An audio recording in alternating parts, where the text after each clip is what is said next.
15절까지의 말씀입니다. 네, 1절부터 3절까지는 제가 읽고 4절부터 읽어주시면 되겠습니다. 네, 읽겠습니다. 지존자여, 시편금과 비파와 수금으로 여호와께 감사하며 주의 이름으로 찬양하고 아침마다 주의 인자하심을 알리며 밤마다 주의 성실하심을 베품이 좋으니이다.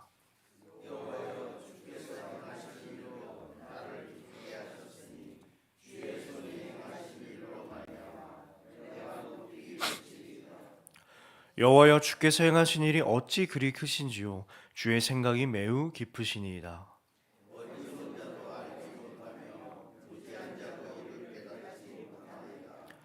악인들은 풀같이 자라고 악을 행하는 자들은 다 흥황할지라도 영원히 멸망하리이다. 여호와여, 주의 원수들은 패망하리이다. 정령 주의 원수들은 패망하리니 죄악을 행하는 자들은 다 흩어지리이다.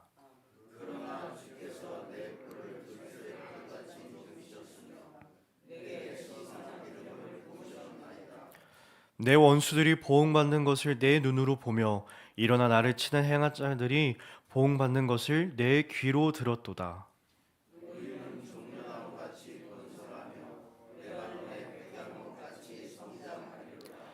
이는 여호와의 집에 심겼으며 우리 하나님의 뜰 안에서 번성하리로다.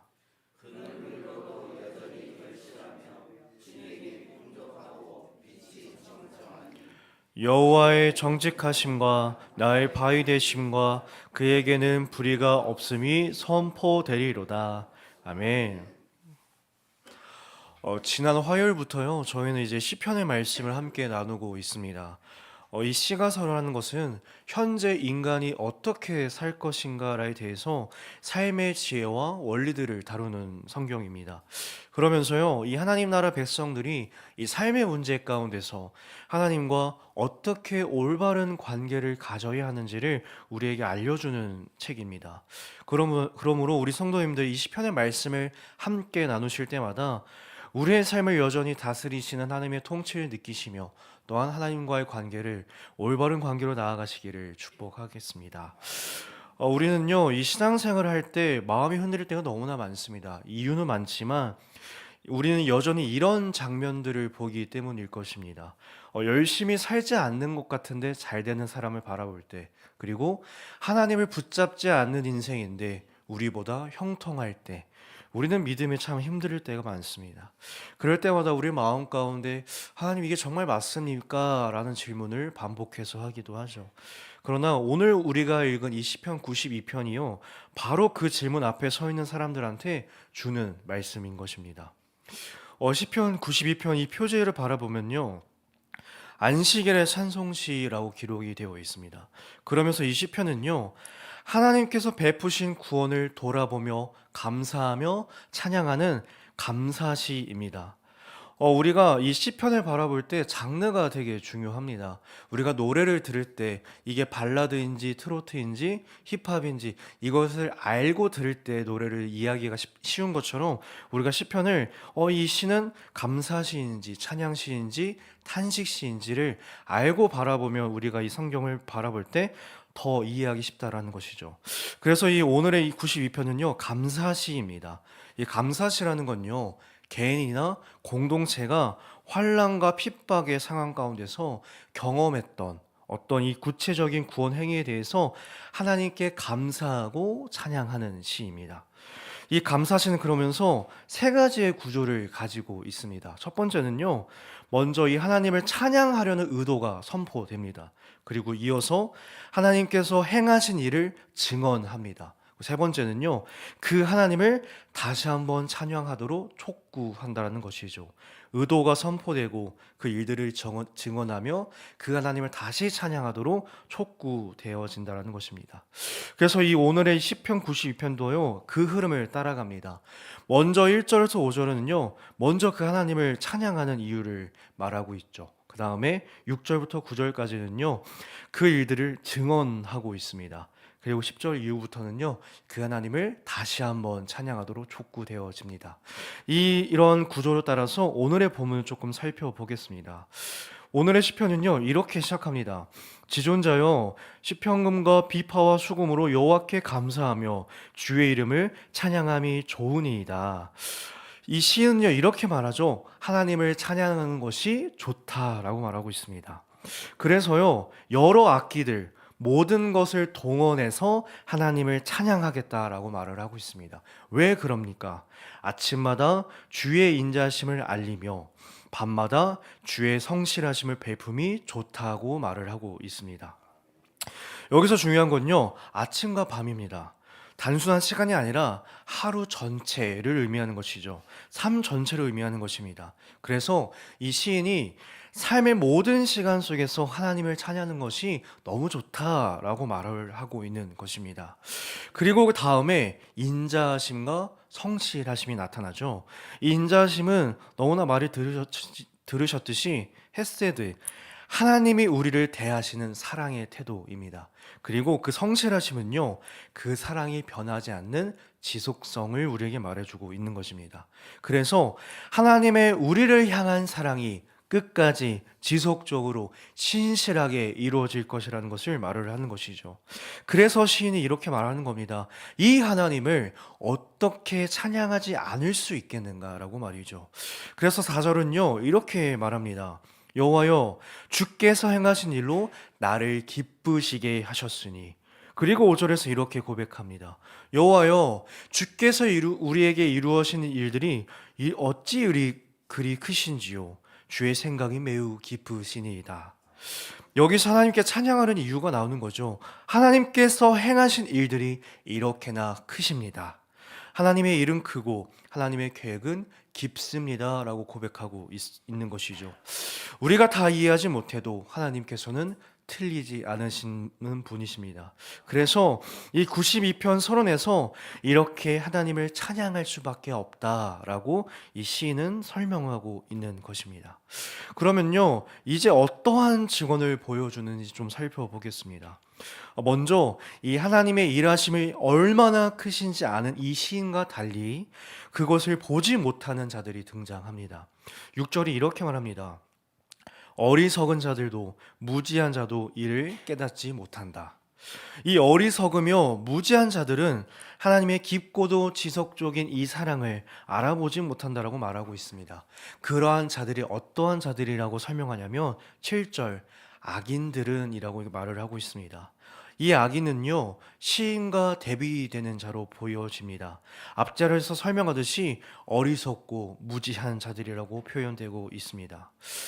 그러한 자들이요, 특징을 보여줍니다. 그 특징은요, 악인들은 풀같이 자라며 라고 말을 하는데, 풀은 특징이 있죠.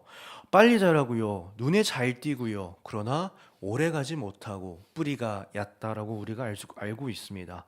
그런데 문제는요, 그러한 자들이, 악인들이 꽃처럼 피어나는 삶으로 보일 때도 있다라는 것입니다. 서론에도 언급했듯이요, 열심을 다하는 것 같지 않은데, 하나님을 붙잡지 않는 것 같는데, 그러한 삶들이 왜 그렇게 잘 되는 것입니까? 라는 것을 말하고 있는 것입니다. 그런 사람들을 바라볼 때 답답함이 있죠. 억울함도 있고요. 또한 비교와 원망이 있을 때가 참 많습니다. 우리가 감사의 근거는 하나님의 정의를 덜 보신다는 사실을 찾지만, 악인이 행복해 보이는 것은 지금이나 옛날이나 여전히 우리에게 믿음의 늘 큰 시험인 것으로 보여집니다. 그러나요, 이어서 이렇게 말하는 것이죠. 그들이 흥황하는 것 같지만 그 끝은 영원한 멸망이다라고 말하고 있습니다. 왜냐하면 8절에서 하나님은 영원히 높임을 받으실 분이시기 때문입니다. 결국에 영원한 것은요, 저들이 풀처럼 빠르고 꽃처럼 피어나는 삶으로 보일지라도 신이 붙잡고 바라보는 하나님만이 영원하시기 때문입니다. 하나님이 영원하시기 때문에 악인들의 그 번성은 영원할 수 없고 오래 갈 수가 없습니다. 기필코 멸망이고 흩어지게 될 것입니다. 왜냐하면 영원한 것에 뿌리 내리지 못하기 때문입니다. 그래서요, 이제는 신의 결말을 향해 가면서 자신의 고백으로 나아갑니다. 10절에서 이렇게 말하죠. 주께서 내 뿔을 들소의 뿔같이 높이 드셨으며 내게 신선한 기름을 부으셨나이다.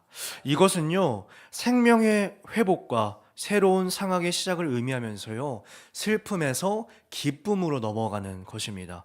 앞서 봤듯이 억울한 삶들을 바라보면서 되게 슬픔에 빠져있던 삶에서 기쁨으로 다시 한번 전환되었다라는 것을 보여줍니다. 왜 기쁨으로 넘어갔을까요? 11절입니다.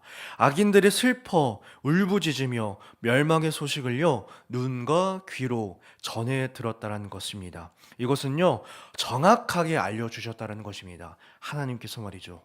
그러면서요 중요한 대조가 나옵니다. 앞서 우리가 봤듯이 악인들은 풀과 같다라고 말을 하는데 의인은요 나무와 같습니다. 12절을 보면요 종려나무와 같이 번성하고 레바논의 백향목 같이 성장한다라고 말을 하고 있습니다. 왜 그럴까요? 13절입니다. 그들은 여호와의 집에 심겼으며, 오늘의 말씀 제목이죠. 여기서 중요한 핵심이 나오는 것입니다. 우리가 여호와의 집에 심겼으므로 우리의 의인의 번성은요 능력에서 나오는 것이 아니라 어디에 심겨 있는가에서 나온다라는 것입니다. 하나님의 집, 하나님의 임재 안에 뿌리 내린 삶, 그 삶이 진짜 번성하는 삶이라는 것을 오늘 우리에게 말해주는 것입니다. 그래서 14절에 이렇게 말하는 겁니다. 늙어서도 여전히 열매를 맺으며 진액이 넘치고 항상 푸를 것이다. 영원할 것이라는 고백입니다. 곧 하나님과 교제하며 사는 자들은 시간이 지나도 무너지지 않고 영원함으로 가는 삶, 그것이 은혜 삶, 그리고 우리 성도님들의 삶이 되시기를 축복합니다. 이제 이 말씀을요 우리의 삶에 적용해 보길 소망합니다. 우리의 삶도요 이 두 가지 중에 하나입니다. 풀처럼 사냐, 나무처럼 사냐 말이죠. 나무는 천천히 자라지만 오래 남습니다. 그러나 우리가 부러워하는 것처럼 보이는 이 풀과 같은 삶은요 빠르게 자라지만 쉽게 무너집니다. 우리는 종종 풀처럼 살려고 해요. 왜냐하면 빨리 결과를 보고 싶고 당장 잘 되고 싶고 눈에 보이는 것을 따라가고 싶을 때가 있기 때문입니다. 그러나 하나님은요 우리를 나무로 부르셨습니다. 그냥 나무가 아니라 하나님의 집에 뿌리 내린 나무로 말이죠. 그래서요 인생은 얼마나 빨리 되느냐가 문제가 아니라 어디에 뿌리 내려는가의 문제가 될 것입니다. 비록 지금 상황이 어렵고 다른 사람들이 더 잘 되는 것처럼 보여도 영원하신 하나님 안에 뿌리 내린 우리의 삶은요 결코 무너지지 않을 것입니다. 이 밭에서 풀이 자라는 건요 전혀 어려운 일이 아닙니다. 그냥 놔두면 자랍니다. 그런데요 이 나무를 키운다는 것은요 심고 기다리고 물 주고 오랜 시간을 들여야 하는 것이죠. 그래서 우리는 알 수가 있습니다. 빨리 자라는 것이 중요한 것이 아니라 제대로 뿌리 내리는 것이 중요하다라는 것을요.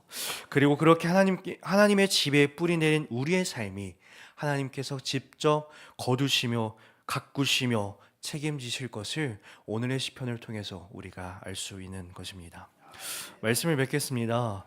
시편 92편의 고백을 따라 하나님, 가장 높으신 하나님, 주님께 감사를 드리며 주님의 이름을 노래하는 것이 너무나 좋습니다. 왜냐하면 주님은 언제나 정직함을 나타내시기 때문입니다.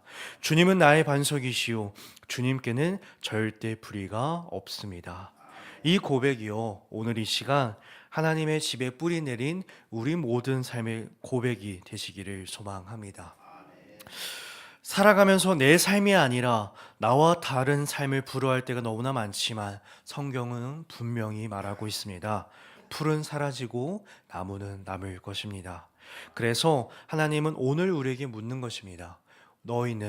우리는 어디에 뿌리 내리고 있는가?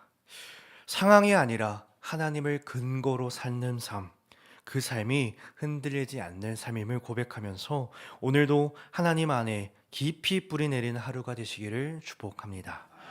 함께 기도하시겠습니다. 사랑과 은혜가 풍성하신 하나님 아버지, 오늘의 시편의 말씀을 통해 우리의 삶을 다시 돌아보게 하시니 감사드립니다. 하나님, 우리는 때때로 풀처럼 보이는 삶을 부러워하며 눈에 보이는 것에 흔들릴 때가 너무나 많습니다. 그러나 주님, 오늘 말씀을 통해 인생은 속도가 아니라 어디에 뿌리 내렸는가의 문제임을 깨닫게 하시니 감사드립니다. 주님, 우리의 삶이 세상이 아니라 하나님 안에 깊이 뿌리 내리게 하여 주시옵소서. 아침과 밤 우리의 모든 삶 가운데서 주의 인자하심과 성실하심을 붙들게 하시고 환경이 아니라 하나님을 근거로 살아가는 믿음으로 허락하여 주시옵소서. 흔들리는 순간에도 무너지지 않는 삶, 끝까지 낫는 삶을 살아가게 허락하여 주시옵소서. 오늘 하루도 하나님 안에 머물게 하시고 하나님의 집에 뿌리 내린 자로 살아가게 허락하여 주시옵소서. 그러므로 우리의 반석 되시며 정직하시고 신실하신 하나님을 신뢰하며 유일한 소망의 이름 주 예수 그리스도의 이름으로 기도드립니다. 아멘. 하늘에 계신 우리 아버지, 아버지의 이름을 거룩하게 하시며 아버지의 나라가 오게 하시며 아버지의 뜻이 하늘에서와 같이 땅에서도 이루어지게 하소서. 오늘 우리에게 이루어할 양식을 주시고 우리가 우리에게 잘못한 사람을 용서하여 준 것 같이 우리 죄를 용서하여 주시고 우리를 시험에 빠지지 않게 하시고 악에서 구하소서. 나라와 권능과 영광이 영원히 아버지의 것입니다. 아멘. 영원하신 하나님의 이름을 붙드시면서 감사와 신뢰로 나아가는 기도로 함께 나아가시겠습니다. 주님 감사합니다. 오늘도 우리를 풀과 같은 삶이 아니라 하나님의 집에 뿌리 내린 삶으로 우리를 인도하시고 그 삶을 붙들어 주심에 감사드립니다.